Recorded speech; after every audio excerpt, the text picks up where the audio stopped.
안녕하세요. 여러분이 보내주신 자료를 흥미진진하게 파헤쳐드리는 시간입니다. 오늘은 아주 특별한 자료 뭉치를 받았는데요. 바로 제31회 법무사 부동산 등기법 기출문제입니다.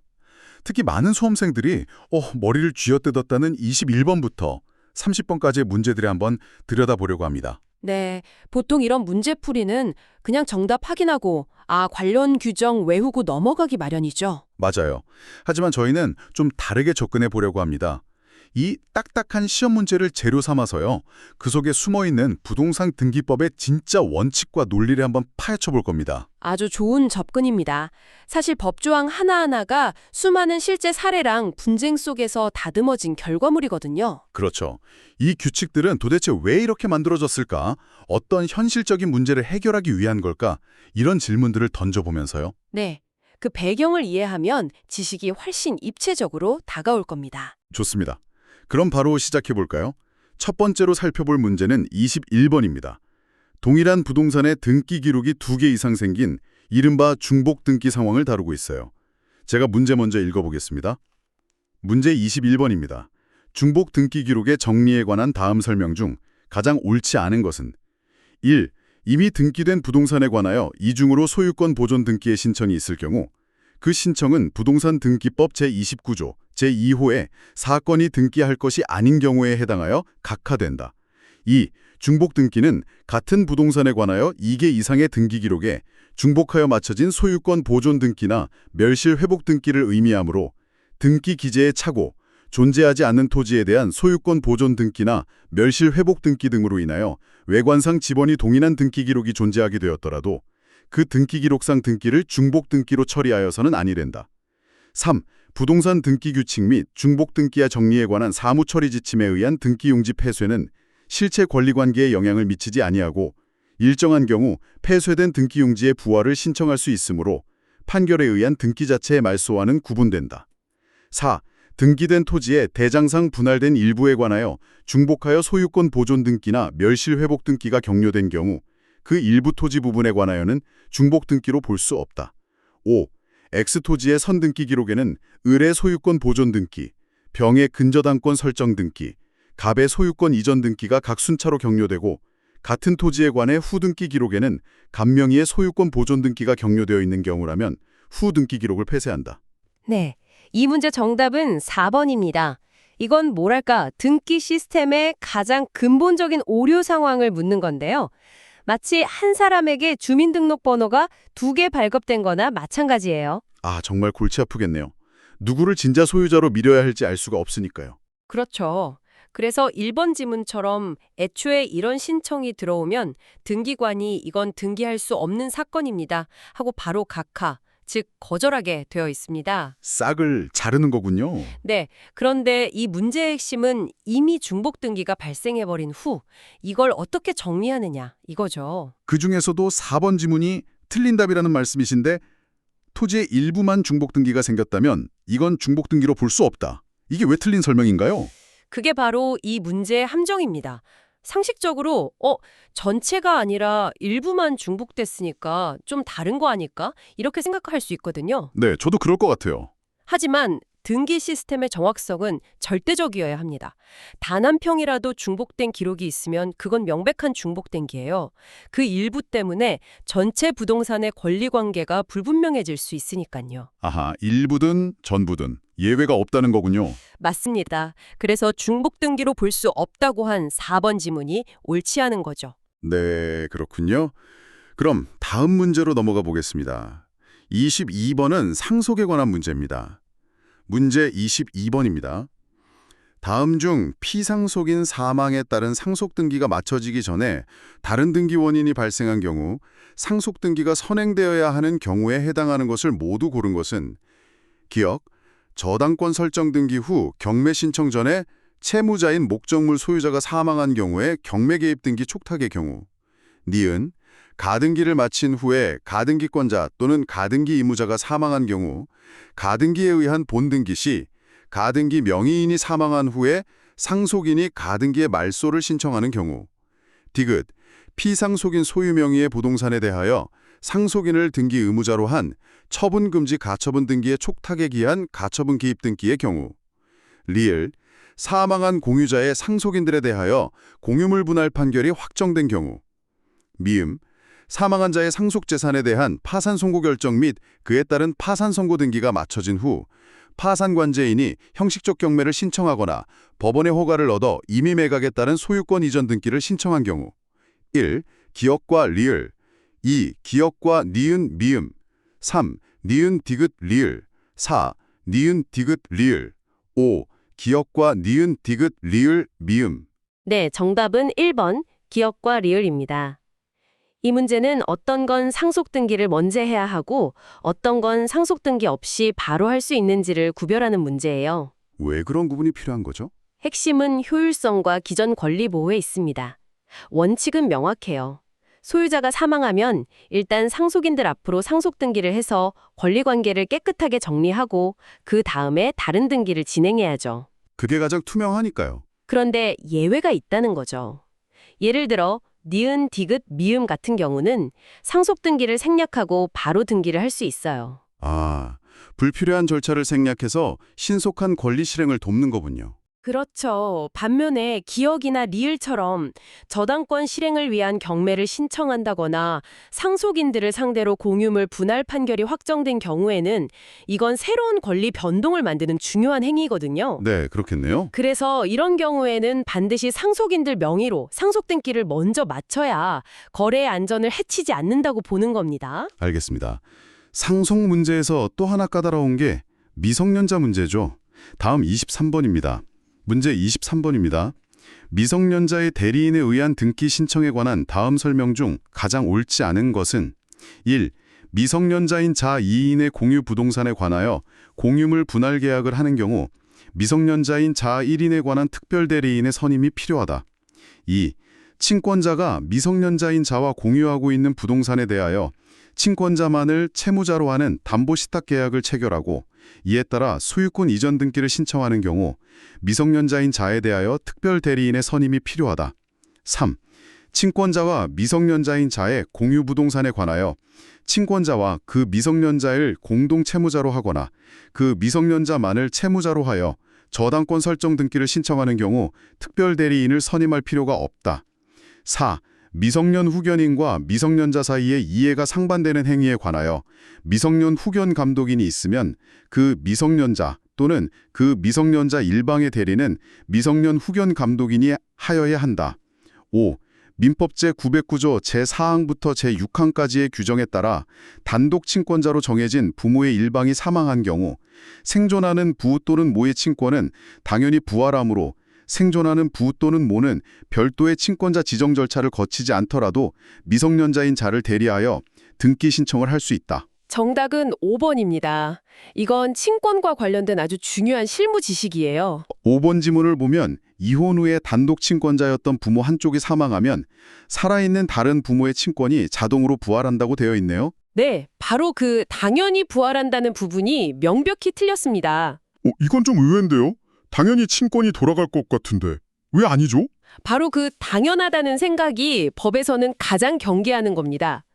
이혼할 당시에는 한쪽의 친권자로 더 적합했을지 몰라도 그 사람이 사망한 지금 시점에도 과연 남은 다른 부모가 아이를 위해 최선일지는 다시 따져봐야 한다는 게 법원의 입장이거든요. 그 사이에 많은 상황이 변했을 수도 있으니까요. 그렇죠. 그래서 자동 부활이 아니라 반드시 가정법원의 심사를 거쳐서 친권자로 다시 지정받는 절차를 거치도록 합니다. 모든 것의 중심에 미성년 자녀의 복리를 두는 거죠. 네, 그렇군요. 절차 하나하나가 누군가를 보호하기 위한 장치네요. 다음은 24번입니다. 이번엔 합유 등기네요. 문제 24번입니다. 합유 등기에 관한 다음 설명 중 가장 옳지 않은 것은 1. 합유자가 2인인 경우에 그중 1인이 사망한 때에는 해당 부동산은 잔존 합유자의 단독 소유로 귀속되는 것이므로 잔존 합유자는 사망한 합유자의 사망 사실을 증명하는 정보를 제공하여 해당 부동산을 잔존 합유자의 단독 소유로 하는 합유 명의인 변경 등기 신청을 할 수 있고 이 경우 잔존 합유자는 등기 기록의 소유자로 기록된다. 2. 수인이 전세권을 준합유하는 경우에는 다른 공동전세권자 전원의 동의를 얻지 아니하면 그의 지분을 제3자에게 처분할 수 없다. 3. 농지를 합유로 취득하고자 하는 자 모두가 관할 관청으로부터 농지 취득 자격 증명서를 발급받았다면 해당 농지에 대하여 여러 명의 합유로 하는 소유권 이전 등기를 신청할 수 있다. 4.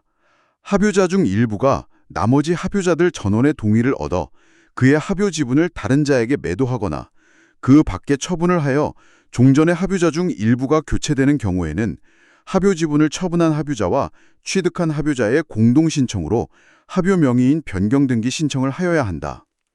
5. 공유자 전원의 지분 전부에 대하여 처분 금지 가처분 등기가 마쳐진 경우 가처분권자의 승낙 없이 공유자 전부가 그 소유권 관계를 공유해서 합유로 하는 변경 등기는 허용된다. 네, 정답은 4번입니다. 공유는 많이 들어봤는데 합유는 좀 생소해요. 이건 공유랑 뭐가 다른 건가요? 아주 좋은 질문입니다. 둘 다 여러 명이 함께 소유한다는 점은 같은데요. 결정적인 차이가 있어요. 공유는 각자 자기 지분을 자유롭게 팔 수 있는 좀 개인주의적인 공동 소유입니다. 네. 반면에 합유는 동업관계처럼 조합이라는 단체로서 재산을 소유하는 개념이에요. 어떤 목적을 위해 뭉친 거죠. 아, 그래서 합유에서는 지분을 마음대로 팔 수 없는 거군요. 맞습니다. 동업자를 내 맘대로 바꿀 수 없는 것과 같아요. 그래서 이 문제의 핵심이 바로 이겁니다. 합유자 중 일부가 교체될 때 변경 등기는 지분을 처분한 합유자랑 새로 취득한 합유자, 이 둘만 신청하는 게 아니에요. 아, 그럼 누가 더 필요한가요? 반드시 잔존 합유자, 즉 남아있는 다른 합유자들까지 포함해서 공동으로 신청해야 합니다. 우리 조합의 멤버가 이렇게 바뀝니다 라고 다 같이 확인해주는 절차인 셈이죠. 그렇군요. 4번 지문은 바로 그 잔존 합유자의 참여를 빠뜨렸기 때문에 틀린 거네요. 정확합니다. 다음 25번 문제로 넘어가겠습니다. 소유권 이전 등기에 관한 문제입니다. 문제 25번입니다. 소유권 이전 등기에 관한 다음 설명 중 가장 옳지 않은 것은 1. 사인 증여를 원인으로 한 소유권 이전 등기 신청은 등기 의무자인 유언집행자, 유언집행자가 수인인 경우에는 그 과반수 이상과 등기 권리자인 수증자가 공동으로 신청하여야 한다. 2. 민법 제839조의 2 제3항에 따르면 재산분할 청구권은 이혼한 날부터 2년을 경과한 때에는 소멸한다고 규정하고 있으므로 협의이혼 당시 재산분할 약정을 한 후 15년이 지나 재산분할을 원인으로 소유권 이전 등기 신청을 한 경우 등기관은 각하하여야 한다. 3. 양도담보계약을 원인으로 한 소유권 이전 등기를 신청하는 경우 부동산 등기 특별조치법상의 검인을 받아야 하며 토지거래 허가구역 내의 토지인 경우에는 토지거래 허가를 받아야 한다. 4. 현물 출자를 원인으로 한 소유권 이전 등기를 신청하는 경우 현물 출자에 관한 사항을 정한 정관이나 이사회 의사록은 첨부 정보로 제공할 필요가 없다. 5. 매매 또는 증여로 인한 소유권 이전 등기가 마쳐진 후 그 계약에 해제가 있을 때 원상회복의 방법으로 소유권 이전 등기의 말소가 아닌 계약 해제를 원인으로 한 소유권 이전 등기 신청을 할 수 있다. 네, 정답은 2번입니다. 이게 재산분할 청구권의 소멸시효랑 등기 신청의 관계를 묻는 건데요. 네, 2년이 지나면 소멸한다고 되어 있네요. 이게 법을 공부할 때 많이들 헷갈리는 부분인데 민법에서 규정한 2년의 제척기간은 재산분할 청구권에 대한 거예요. 아, 그러니까 분할해 주세요 라고 요구할 수 있는 권리의 기간이라는 거군요. 정확합니다. 그런데 만약 이혼 당시에 이미 재산분할에 대한 협의나 약정이 있었다면 그건 얘기가 달라져요. 이미 합의가 끝난 상태니까요. 그렇죠. 그 약정에 따른 소유권 이전 등기 청구권은 일반적인 채권 소멸시효가 적용될 뿐 2년의 제척기간과는 아무 상관이 없습니다. 따라서 15년이 지났더라도 약정에 따른 등기 신청은 가능하고 등기관은 이걸 수리해야 합니다. 그렇군요. 청구권과 약정에 따른 이행 청구권을 구분해야 하는 문제였네요. 네, 맞습니다. 다음은 26번, 등기할 수 있는 물건에 관한 문제입니다. 문제 26번입니다. 등기할 수 있는 물건에 관한 다음 설명 중 가장 옳지 않은 것은 1. 도로법상 도로부지나 하천법상 하천은 사건 행사에 제한을 받지만 소유권 이전과 지상권 설정이 가능하므로 그 범위 내에서는 등기 능력이 있다. 2. 건축법상 건축물에 대하여 소유권 보존 등기를 신청한 경우 등기관은 그 건축물이 토지에 견고하게 정착되어 있는지, 지붕 및 주벽 또는 그에 유사한 설비를 갖추고 있는지 일정한 용도로 계속 사용할 수 있는 것인지 여부를 당사자가 제공한 건축물 대장 정보 등에 의하여 종합적으로 심사하여야 한다. 3. 개방형 축사는 축사의 부동산 등기에 관한 특례법상 정하는 기역, 토지에 견고하게 정착되어 있을 것, 니은, 소를 사육할 용도로 계속 사용할 수 있을 것, 디귿, 지붕과 견고한 구조를 갖출 것, 리을, 건축물 대장에 축사로 등록되어 있을 것, 미음, 연면적이 100제곱미터를 초과할 것의 요건을 모두 갖춘 경우 건물 등기부에 등기할 수 있도록 하고 있다. 4.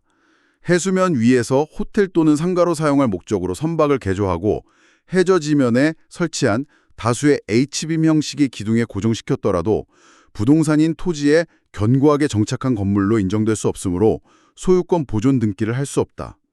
5.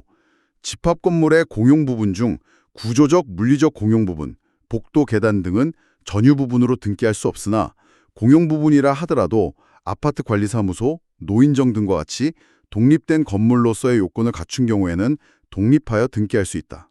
이 문제의 정답은 1번입니다. 1번 지문을 보면 도로랑 하천을 같이 묶어서 설명하고 있네요. 네, 그게 함정이죠. 도로와 하천에 설정할 수 있는 권리의 범위가 다르거든요. 아, 어떻게 다른가요? 둘 다 공공시설 같은데요. 바로 그 지점이 법의 현실적인 고민을 보여줍니다. 도로는 사유지를 수용해서 만들기도 하고 개인 소유 땅이 도로로 쓰이기도 하거든요. 그래서 소유권 이전이나 저당권 설정 같은 재산권 행사는 가능하게 열어뒀어요. 그렇군요. 하지만 하천은 좀 더 엄격하게 봅니다. 홍수 예방이나 수자원 관리 같은 공익적 기능이 훨씬 중요하기 때문에 개인이 지상권, 전세권 같은 용익물권을 설정해서 배타적으로 사용하는 걸 원천적으로 막아버린 거죠. 아하. 그래서 지문에서 하천에 대해서도 지상권 설정이 가능하다고 서술한 부분이 틀린 거군요. 맞습니다. 하천에는 용익물권 등기를 할 수 없습니다. 네, 이해됐습니다. 다음은 27번. 이름부터 어려운 진정명예 회복을 원인으로 한 소유권 이전 등기입니다. 문제 27번입니다. 진정명예 회복을 원인으로 한 소유권 이전 등기에 관한 다음 설명 중 가장 옳지 않은 것은 1. 지적공부상 소유자로 등록되어 있던 자로서 소유권 보전 등기를 신청할 수 있는 자는 현재의 등기 명의인과 공동으로 진정명예 회복을 등기 원인으로 하여 소유권 이전 등기 신청을 할 수 있다. 2. 원고가 진정명예 회복을 원인으로 하는 지분 이전 등기 절차의 이행을 명하는 소송을 제기하여 승소 확정 판결을 받았으나 그 변론 종결 후에 제3자가 피고로부터 소유권 지분 이전 등기를 마친 경우 원고는 승계 집행문을 부여받아 제3자를 등기 의무자로 하여 진정명예 회복을 위한 지분 이전 등기를 신청할 수 있다. 3. 공동신청에 의하여 소유권 이전 등기 신청을 하거나 판결을 받아 소유권 이전 등기를 신청하는 경우에도 등기 원인일자는 신청 정보로 제공할 필요는 없다. 4. 공동신청에 의하여 소유권 이전 등기를 신청하는 경우에는 등기 의무자의 인감증명서를 첨부 정보로 제공하여야 한다. 5. 부동산의 공유자 중 한 사람은 공유물에 대한 보존 행위로서 그 공유물에 관한 원인무효의 등기 전부의 말소를 구할 수 있으나 공유물에 맞춰진 원인무효의 등기에 관하여 각 공유자에게 해당 지분별로 진정 명예 회복을 원인으로 한 소유권 이전 등기를 이행할 것을 단독으로 청구할 수는 없다. 네, 정답은 5번입니다. 이건 공유물의 보존행위 범위에 대한 대법원 판례를 아는지 묻는 문제예요. 진정 명예 회복이라는 게 쉽게 말하면 어떤 건가요? 내 부동산이 엉뚱한 사람 이름으로 등기되어 있을 때 진짜 주인은 나니까 내 이름으로 돌려놔 이렇게 직접 이전 등기를 청구하는 방법입니다. 무효인 등기를 말소하는 거랑 실질적으로는 같은 효과죠. 그렇군요. 이 문제에서 논란이 되는 게 5번 지문인데요. 공유자 한 사람이 다른 공유자들 지분까지 포함해서 각자 진짜 주인에게 돌려놓으라고 청구할 수 없다고 되어 있네요. 네, 그 부분이 판례와 달라서 틀린 겁니다. 이게 공유물의 보존행위라는 개념과 연결되는데요. 보존행위요? 네, 우리 대법원은 공유물에 문제가 생겼을 때 공유자 한 사람이 다른 공유자들 동의 없이도 공유물 전체를 위해 권리를 행사하는 걸 폭넓게 인정합니다. 잘못된 등기를 바로잡는 것도 중요한 보존행위라고 보는 거죠. 아, 그래서 공유자 1인이 나서서 A 지분은 A에게, B 지분은 B에게 돌려줘라. 이렇게 청구하는 게 가능하다는 거군요. 그렇습니다. 다른 공유자들에게도 이익이 되는 행위니까요. 그 다음 28번 문제 보겠습니다. 부동산 표시에 관한 등기입니다. 문제 28번입니다. 부동산 표시에 관한 등기에 대한 다음 설명 중 가장 옳은 것은 1. 토지 대장에는 분할된 적이 없는데도 등기 기록상 분필 등기가 맞춰진 경우에는 토지 분할의 효과가 발생할 수는 없으므로 결국 그러한 분필 등기는 무효이며 이 경우 토지 소유자는 신청착오를 원인으로 분필 등기의 말소를 신청할 수 있다. 2. X토지의 분할로 인하여 분할 전 설정되어 있던 지상권이 분할 후 Y토지에 전사된 후 Y토지의 지상권을 구분지상권으로 변경하기 위해서는 지상권자가 작성한 지상권 설정의 목적과 범위를 기재한 서면을 첨부 정도로 제공하면 되고 지상권자와 지상권 설정자가 공동으로 변경 등기를 신청할 필요는 없다. 3. 하필 대상 토지 중 일부 토지 등기 기록에 요역지 지역권의 등기가 있다면 그 토지에 대한 하필 등기를 할 수 없으나 모든 토지의 등기 기록에 동일한 내용의 요역지 지역권의 등기가 있는 경우에는 하필 등기를 할 수 있다. 4. 갑소유의 X, Y 토지 중 X 토지의 저당권은 토지 전부를 목적으로 하고 있고 Y 토지의 저당권은 일부 지분만을 목적으로 하고 있는 경우 그 저당권의 등기원인 및 그 연월일과 접수번호가 동일하다면 X 토지를 Y 토지에 합병하는 합빌 등기를 할 수 있다. 5. 하필의 특례 규정 부동산 등기법 제38조에 따른 하필 등기 시 토지의 일부의 요역지 지역권의 등기가 있는 경우라도 하필 후에 토지 전체를 위한 지역권으로 하는 하필 등기를 신청할 필요는 없다. 이 문제는 옳은 것을 고르는 문제고 정답은 1번입니다. 부동산에는 두 가지 공적 장부가 있잖아요. 권리관계를 기록하는 등기소의 등기기록, 그리고 토지의 물리적 현황을 기록하는 시군구청의 토지대장. 네, 이 둘이 서로 내용이 다를 때가 문제가 되는 거죠. 맞습니다. 이럴 때 법의 원칙은 명확해요. 부동산의 표시, 즉 물리적 사실에 관한 한 토지대장이 기준입니다. 이걸 대장선등기주의 원칙이라고도 부르죠. 아, 권리는 등기기록, 표시는 대장. 바로 그겁니다. 따라서 1번 지문처럼 대장에는 분할된 적이 없는데 등기 기록에만 분필 등기가 되어 있다면 그건 원인 없는 무효 등기예요. 이 경우 소유자는 신청 착오를 원인으로 그 잘못된 등기를 지워달라고 신청할 수 있습니다. 1번이 정확한 설명이죠.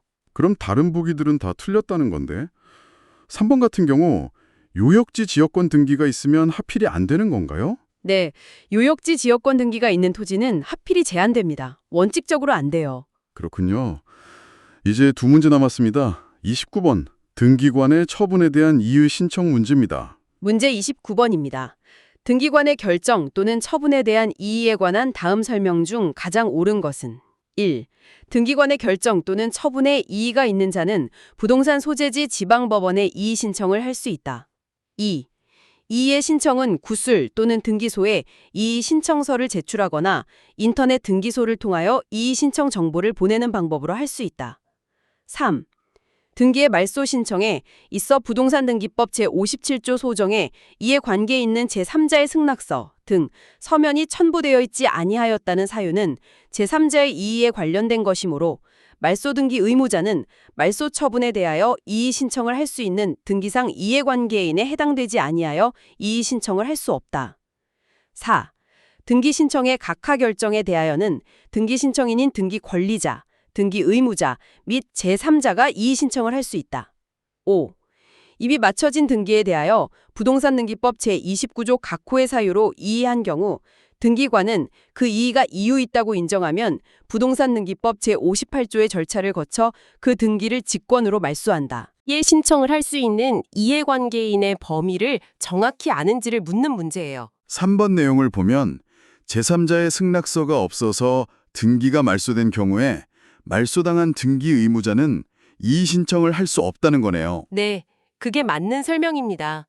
왜냐하면 제3자의 승낙서가 없는 건 제3자의 권리에 관한 하자이지 말소당하는 등기 의무자의 권리와는 직접적인 관련이 없다고 보기 때문이에요.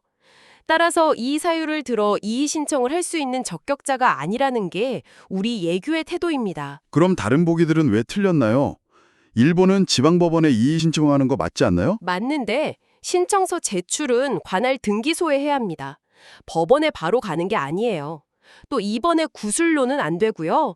4번의 제3자는 각하 결정에 대해 이의 신청 못합니다. 신청인만 할 수 있어요. 그렇군요. 마지막 문제입니다. 등기법의 꽃, 가등기 문제입니다. 문제 30번입니다. 가등기에 의한 본등기에 관한 다음 설명 중 가장 옳지 않은 것은 1. 공유 토지의 일부 공유자 지분에 관하여 그 지분 이전 청구권 보전의 가등기가 맞춰지고 이어서 토지 전부에 관하여 지상권 설정 등기가 맞춰진 후 가등기에 의한 지분 이전의 본등기를 하는 경우에는 지상권 설정 등기는 그 전부를 직권 말소하여야 한다. 2. 토지 전부에 대한 지상권 설정 등기 청구권 보전 가등기에 의하여 본등기를 한 경우 가등기 후 본등기 전에 맞춰진 전세권 설정 등기는 직권 말소 대상이다. 3. 임차권 설정 등기 청구권 보전 가등기에 의하여 본등기를 한 경우 가등기 후 본등기 전에 맞춰진 근저당권 설정 등기는 직권 말소 대상이 아니다. 4. 근저당권 설정 등기 청구권 보전 가등기에 의하여 본등기를 한 경우 가등기 후 본등기 전에 맞춰진 제3자 명의의 등기는 직권 말소 대상이 아니다. 5. 소유권 이전 등기 청구권 보전 가등기에 의하여 본등기를 한 경우 가등기 후 본등기 전에 맞춰진 임의경매 개시 결정 등기가 가등기 전에 맞춰진 전세권에 의한 등기인 경우에는 직권 말소 대상이다. 네, 정답은 5번입니다. 가등기라는 게 순위 보전의 효력이라고 하죠. 내가 먼저 줄을 서서 찜을 해놓는 거예요. 그래서 나중에 제가 본등기를 하면 중간에 들어왔던 다른 등기들은 전부 효력을 잃고 지워지는 거고요. 맞습니다. 등기권이 직권으로 말소하죠. 정말 막강하네요. 그럼 가등기만 해두면 천하무적인가요? 그렇지는 않습니다. 바로 그 예외를 아는지가 이 문제의 핵심이에요. 가등기의 힘은 어디까지나 자기보다 후순위 권리자들에게만 미칩니다. 아, 자기보다 선순위 권리는 어쩔 수 없군요. 그렇죠. 그게 바로 5번 지문이 틀린 이유입니다. 가등기 이후에 경매가 시작됐더라도 그 경매의 원인이 된 전세권이 가등기 전에 설정된 것이라면 그 경매 개시 결정 등기는 유효하고 직권말소 대상이 아닙니다. 아, 그 전세권자가 가등기권자보다 선배인 셈이군요. 바로 그겁니다. 그 선배의 권리에 기초한 경매 절차는 보호받아야죠. 가등기가 아무리 강력해도 시간의 순서를 거스를 순 없는 겁니다. 오늘 21번부터 30번까지 정말 숨가쁘게 달려왔네요. 단순히 정답을 맞히는 걸 넘어서 각 조문과 판례 뒤에 숨어있는 논리들을 엿볼 수 있는 시간이었습니다. 맞습니다. 오늘 다룬 주제들이 모두 등기 실무에서 가장 까다롭고 분쟁이 잦은 영역들이에요. 여러 사람의 이해관계가 복잡하게 얽혀있기 때문에 법이 얼마나 정교하게 균형점을 찾으려 노력하는지 알 수 있죠. 네.